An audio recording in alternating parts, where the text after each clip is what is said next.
So, junior miss everything.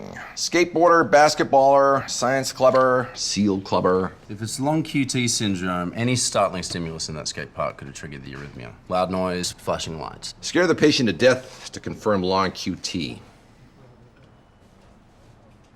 Fine. If you insist, do it in a room with one of those thingamabobs that brings people back to life. Nice test. This test is virtually just as effective. And Dr. House puts a premium on patient safety. But frequently changes his mind. Hugo, give him a break. I'm fine. You should go to the bathroom before we go. We've been hydrating you for quite a while. I don't have to pee. Once we start the test, you won't be able to move for at least an hour. I really don't have to pee. How much fluid have we given her? 2.5 liters. When's the last time you went to the bathroom? Last night, I guess. What does that mean? Your daughter's kidneys seem to be failing. Why don't you take your pills? Need some help in here? Pneumothorax, we need to bronch her now. Clear an OR. She's drowning in her own blood. It's not amyloidosis.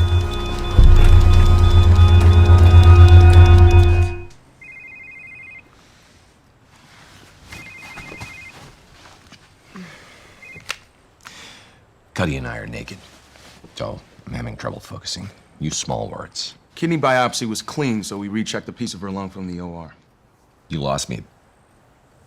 Sorry, who is this calling again? It's not good pastures. There's intimal thickening of the blood vessels. And lymphocytic infiltrate. We tested for Lamb, it's positive. Plus, her lung's fried. She needs a donor lung to live. Which is the only treatment for Lamb anyway. Taub's gone to the transplant committee. They may have found a donor lung. So this call is purely expositional.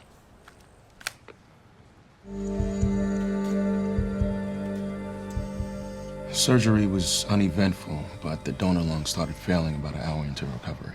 We know we're right about Lamb. Test confirmed it. That leaves us with two options. Body's rejecting the new lung, or we should have rejected the new lung, because it's infected. It's biopsy, see which one it is. No guarantee we'd hit the affected spot. Give steroids for rejection, it'd make an infection worse. If we give antibiotics for infection, it'd make rejection worse. Which worse is worse? If we treat for infection and we're wrong, she'll be dead within hours. And if we treat for rejection and we're wrong? She'll probably hang on a day or two. You're assuming her rejection's hyperacute. Odds are it isn't. Gotta head off the worst first. What? What causes low-level cold symptoms for a year, can ruin 2 lungs, is immune to drug therapies, and gets worse in cities nicknamed Mile High? A clotting disorder? She was a nasty case of sickle cell trait. Her heart arrhythmia wasn't sudden at all. Screwed up blood cells, screwed up the blood vessels, which gave us a screwed up positive for Lamb. So she's gonna die. Unless we can find She burned through 1 donor lung. Transplant committee's never gonna give her a second one. Well, I guess you're right again.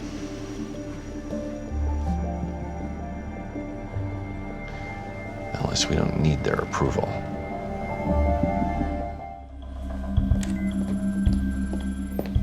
You can't advise your patient's parents to take marrow and half a lung from their son.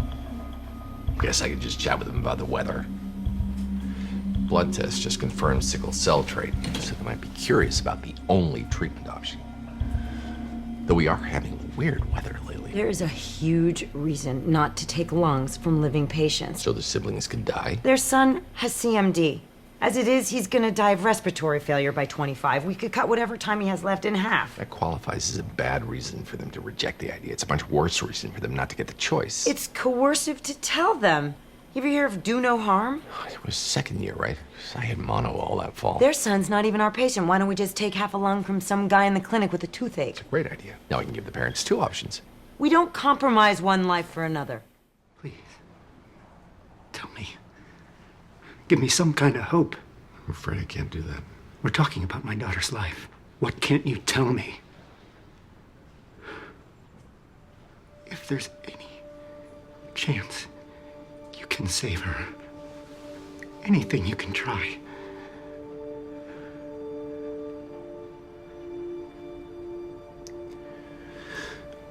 We could take marrow and half a lung from your son. It would likely shorten his life significantly. Dr. House, we've decided we're not going to take the lung from my son. She's still on the waiting list. And we're gonna do whatever we can to find her another... What ginormous crack pipe have you people been sucking on? House. Are you gonna pretend that you're not choosing your own daughter's death? Our daughter doesn't want it. Probably doesn't want to floss her teeth either. She's a mindless teeny bopper. Don't put this on them. What do you mean put it on? It is on them, as much as they may want to pass the lung here. Of course they do. You're handing them an impossible choice. Life has handed them a crappy choice. And they're picking the crappier option, trading who knows how many healthy decades for 4 or 5 years in which Roller Boy will be a limp rag. Not everything is a math equation. And you need to explain the difference between decade and year. Their son is a human being. You know what they are, right? Intrinsic value. We don't get to decide. And we do it every day. The two of them needed the same lung. He needs to keep the one he's got. You don't get to play God by ripping out. That train left the station when we learned to do transplants. The rest is just paper pushing. Of course, now we're onto your real area of expertise. Oh, I thought we were moving on to yours. Bullying your patients into embracing your own lack of a moral. Hugo, honey. We didn't mean for you to hear any of this. Hugo, please.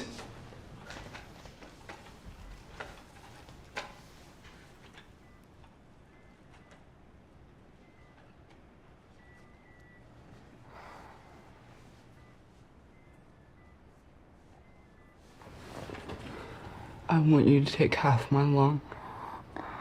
No. I'm not.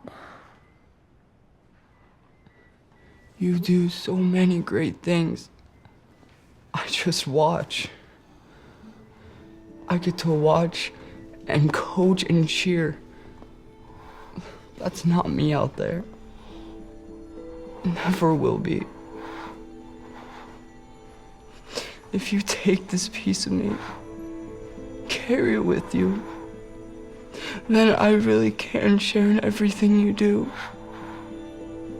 This is the great thing I can do with my life. Don't make me live without you.